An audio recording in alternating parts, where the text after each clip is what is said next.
ഈശോയുടെ തിരുഹൃദയ വണക്കമാസം 10-ാം ദിനം.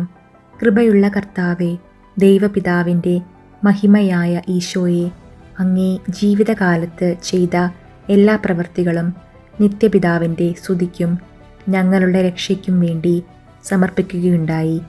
പാപിയായ ഞാൻ എൻ്റെ പ്രവൃത്തികളിലൊക്കെയിലും സ്വന്ത ബഹുമാനവും മനുഷ്യസ്തുതിയും ഇന്നുവരെ ആഗ്രഹിച്ചു പ്രവർത്തിച്ചുവെന്നത് വാസ്തവം തന്നെ.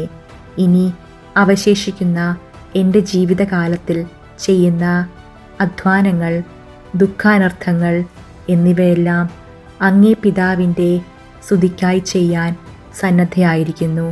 കർത്താവെ, എൻ്റെ പ്രതിജ്ഞയിൽ ഉറച്ചു നിൽക്കാൻ ശക്തി തരേണമേ. സുഹൃതജപം. ഈശോയുടെ തിരുഹൃദയമേ, എൻ്റെ പ്രവൃത്തികളിലൊക്കെയിലും അങ്ങേ സ്തുതി മാത്രം അന്വേഷിപ്പാൻ കൃപ ചെയ്യണമേ. സ്നേഹനാഥ, മറ്റുള്ളവരോട് കരുണയിലും സ്നേഹത്തിലും പങ്കുവെക്കലിലും കൂടെ ജീവിച്ച് അങ്ങയ്ക്കിഷ്ടമുള്ളവരായി പരിണമിക്കാൻ ഞങ്ങളെ സഹായിക്കണമേ. ആമീൻ.